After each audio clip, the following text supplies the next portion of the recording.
بيبدأ فيلم النهارده مع بنت اسمها لورا وبتكون ممثلة وبتقعد مع مجموعة من المؤلفين وبتسمع منهم كذا سيناريو عن الكثافة السكانية وإن عدد البشر على الأرض بقى أكتر من اللازم، وبتقعد تسمع ومش بترضى تكسف حد، وبتقول لهم إنها هتقرا النص وهترد عليهم، وبيجي جوزها يقعد معاها واللي بيكون اسمه توني، وبيبقى بقالهم فترة طويلة ما شافوش بعض، وبتتكلم معاه عن طلاقهم بطريقة ودية من غير مشاكل، وبيتكلم عن حياتهم كأنه بيتكلم عن فيلم، وده لأن هو كمان مؤلف ومتعود على الطريقة دي، وبيكون توني عنده اكتئاب من فترة وده اللي مخليه مش عارف يبقى أي قصة من اللي بيألفه. ولورا بتقول له ان هو اللي غلطان لانه مدمن على الكحول، وبيرفض يتكلم معاها في الموضوع ده، وبيقول لها انه هيفضل فاكر الحب الكبير اللي كان ما بينهم والايام الكويسه اللي عاشوها سوا، وان اكتر حد هيتضرر من طلاقهم هي بنتهم انا، وتوني بيكون عايزهم يرجعوا تاني، بس لورا بترفض وبتقول انها بقت نجمه كبيره دلوقتي ومش هتقدر ترجع تاني، وبتقوم عشان تمشي، فبيفكرها توني ان عيد ميلاد بنتهم النهارده، ومن الاحراج بتعمل نفسها عارفه وبتطلب من المساعد بتاعها انه يشتري تورته بسرعه، وبتقابل المنافسه بتاعتها وبتعرفها ان اكبر منتج في البلد موجود هنا، وبتتمنى كل واحده فيهم انه يختارها هي تكون البطله، وبتركب دور الاسانسير وبتقابل سباستيان وبتتكلم معاه وبتحاول تعرف منه المنتج اختار مين، بس بيغير الكلام وبيعرفها ان اغنى واحد في البلد مات، وبيكون سباستيان ابن المنتج، وبيطمنها وبيعرفها انه اختارها هي، وبتفرح لورا وبتعمل مقلب في المنافسه بتاعتها، وبتقول لها ان المخرج اختارها هي، بتفرح وبتدخل الحفله وبتتكلم بثقه لغايه ما بتعرف الحقيقه وكل الموجودين بيضحكوا عليها، وبتركب دور العربيه مع المساعد بتاعها وبتكون مبسوطه، وتوني بيتصل بيها وبيقول لها ما تنساش عيد ميلاد بنتهم وبيقول لها تيجي بدري، بس بيعرفها المساعد بتاعها ان جاي لها دعوه مهمه ولازم تروح، وبتوصل عند طياره المنتج وبتكون هتركبها وتتحرك على الاسكا، وبتلاقي كل الاغنياء اللي في البلد موجودين، وبيكون في واحد قاعد متضايق بسبب الوفيات الكتير المنتشره ما بين الاغنياء، وبيكون متضايق اكتر ان مفيش سبب، وبتروح لورا تتكلم مع المنتج بنفسها وبتلاقي سنانه بتلمع جدا، وبتكلم بنتها انا عشان تهنيها بعيد ميلادها، بس بتكون انا متضايقه منها لانها بعيده عنها على طول وحتى في عيد ميلادها، وبتقفل، ولورا بتتضايق وبتقول له تاني انها تاخد بنتها منه بالقوه، وبتنزل لورا من الطياره ومساعد المنتج بيقابلها وبيديها جاكيت فرو عشان تلبسه، وبيعرفها انهم هيكملوا طريقهم تزلج على الجليد، وبيعرفها المطلوب منها، وبيعرفها كمان هتاخد كام، وبتتصدم لورا من كميه الفلوس اللي هتاخدها، وبتوصل لورا للمخيم وبيستقبلها المنتج بنفسه،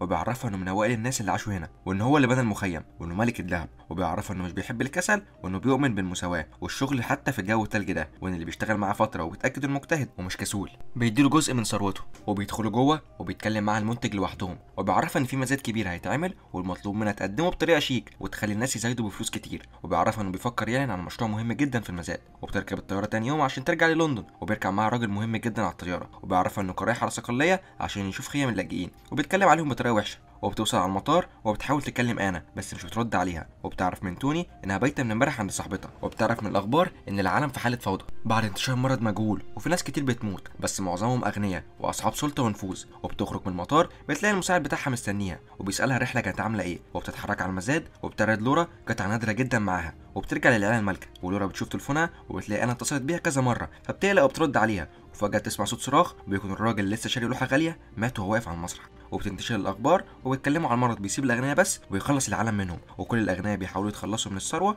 عشان يعيشوا، وام لورا بتتصل بيها وبتعرفها انها تاخد انا تعيش معاها لحد ما تخلص مشاكلها هي وتوني، وبتتضايق لورا ان امها بتتدخل في حياتها وكمان مش بتسيب لها فرصه وبتقفل في وشها، وبتقرر لورا تروح على برشلونه، بس بتقابل في طريقها سبيستيان ابن المنتج وبيكون متضايق من لورا عشان هي نجحت اسرع منه وفي وقت قصير مع انه بيشتغل اكتر منها وبيعمل مجهود كبير، وبيكون كمان متضايق من ابوه بسبب انه اتبرع بكل فلوسه للاعمال الخيريه ومفكرش فيه بس هو كان عامل احتياطاته، وبتكون سنانه بتلمع زي باباه، ولورا بتستغرب وبتفكر في السبب، وبيدخل عليها المساعد بتاعها وبيعرفها ان البلد في حاله طوارئ وانها مش هتعرف تسافر لاسبانيا، وانه دور في كل حته بس ملقاش تذاكر، وبتقرر لورا ترجع على البيت، وبيكون كل الناس خايفين والفوضى منتشره في كل حته، ومدير اعمالها بيكلمها وبيعرفها ان ثروتها بقت كبيره جدا وان عندها مشكله مع الضرايب ولازم تنقل فلوسها لحد بتثق فيه عشان تصرف منها، وبترجع على البيت وبتلم اي حاجه غاليه وليها قيمه عشان هي بتبقى عارفه ان في وقت زي ده الفلوس ملهاش لازمه، وفجاه باب البيت بيخبط وبتفتح بتلاقي مجموعه واقفه قدامها وبيقولوا لها انهم ممكن يحموها لكن بمقابل، وبتحاول تجاريهم في الكلام وبتهرب من سلم الطوارئ، وبتكلم المساعد بتاعها وبيوصل وبيكون لها تذكره وبيديها لها، وبتعرفوا انها لازم تنقل كل املاكها لحد بتثق فيه عشان عندها مشكله فبيوافق،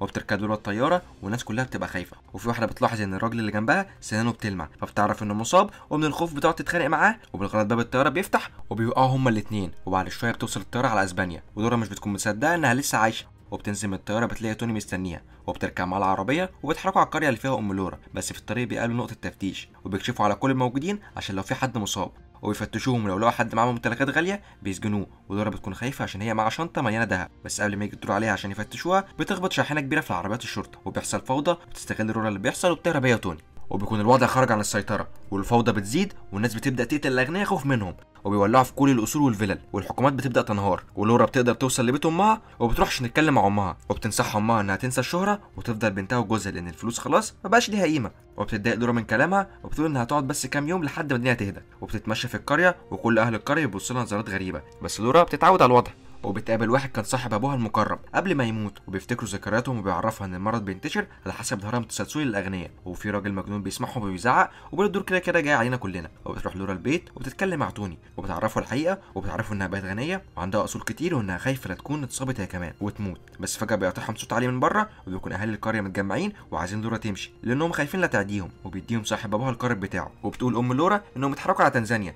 لانها ليها صديقه هناك وممكن تساعدهم. ومع ان الرحله طويله وهتكون متعبه بس مش بيكون قدامهم حل تاني، وبيحددوا اتجاههم وبيتحركوا. بس بعد كام يوم بتحصل عاصفه شديده وبيسمعوا صوت صراخ حواليهم، وبيلاقوا واحده واقعه في الميه، بس فجاه بيتسلط عليهم ضوء وبتكون دوريه وبيفتشوهم كلهم وبيعرفوهم ان ليبيا مش بتستقبل لاجئين، وبياخدوهم معاهم. وتاني يوم بينزلوهم في الميه وبيكملوا عمل الشط، وبيوصلوا لعند جزيره بتكون دي جزيره معموله للاجئين، وبيقسمهم والافارقه بيروحوا في حته والاوروبيين في حته تانية. وام لورا بتكون خايفه على البنت اللي كانت معاهم وعايزاها تيجي معاها، بس بتعرف انهم بيعاملوا الافارقه احسن منهم، وبيعرفوهم ان جميع الاتصالات باوروبا اتقطعت. وبتقعد لورا تفكرهم بالتبرعات اللي كانت بتتبرع بيها، بس بيعرفوا ان الكلام ده ملوش لازمه دلوقتي، وبيكون الاكل والميه قليلين ومفيش دواء. بس البنت اللي كانت معاهم بتيجي وتديهم شويه اكل من المخيم بتاعها، وبيقابلوا راجل عجوز اسمه واي بيعرفهم من الدول الفقيره بس اللي نجت، وبيقول لهم ما يخرجوش من المخيم بالليل، وبيروحوا خيمه عشان يناموا. وبتقعد لورا تعتذر لتوني على المشاكل اللي عملتها له، وبيفضل ساكت وبتقعد تضغط عليه عشان يتكلم، فبتلاقيه اتصاب وبيعرف انه مضى على ورق الملكيه اللي هي كانت سايباه، وبتقعد تلومه فبيقول لها انه فكر اكتر من مره، وبيطلب منها تخلي بالها من انا. وفجاه بيسمعوا صوت صراخ انا، وبيكون في راجلين بيحاولوا يخطفوها، وبيروح توني ولورا وبيدخلوا معاهم في معركه، وبيقدر توني يخلص على واحد، والتاني لورا بتنزل عليه بحجر وبتقتله،